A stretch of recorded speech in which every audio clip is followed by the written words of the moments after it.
সেলিম ভাই একটু ঘুরে না দিকে।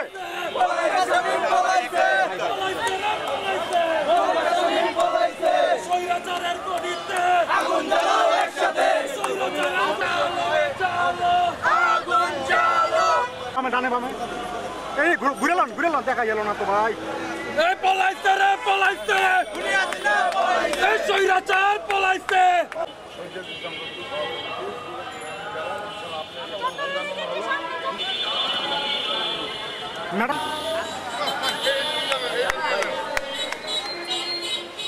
প্রথমত ইয়েস, দ্বিতীয়ত যে আনন্দ গত বছর এই টাইমে করেছিলাম আপনারা হয়তো বা দেখেছেন, দেশবাসী সবাই দেখছে আর কি। বাংলাদেশের এমন কোনো জায়গা নাই যেই জায়গাতে মানুষজন রাস্তায় নেমে আসে। মানুষজনের আনন্দ আমার মনে পৃথিবীতে আর কোনো দেশ আছে কি না আমি জানি না। এই একই দিনে এই সময় রাস্তায় মানুষ হাজার হাজার লক্ষ লক্ষ কোটি কোটি মানুষ রাস্তায় নেমেছে।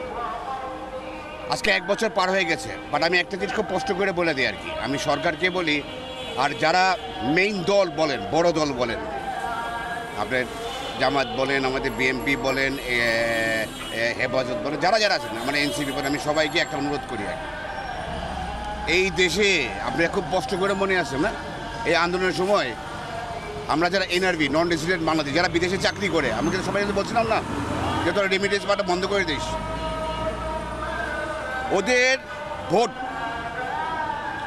ভোট ওরা ভোট দেওয়ার অধিকার যদি না পায়, বাংলাদেশে কোনো ইলেকশন কিন্তু হতে দেওয়া হবে না। কিন্তু ওদের ভোট নিশ্চিত করতে হবে।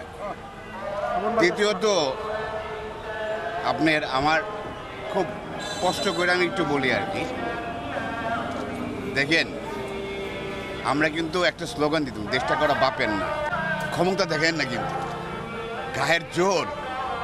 আপনি গত সরকারেরটা আপনার দেখে শিখেন নাই, আপনার গায়ের জোর দেখায় না। আমি আজকে প্রফেসর ডক্টর মোহাম্মদ ইউনূসের একটা বক্তব্য গতকাল দিয়েছিলাম, এটা শুনেছি।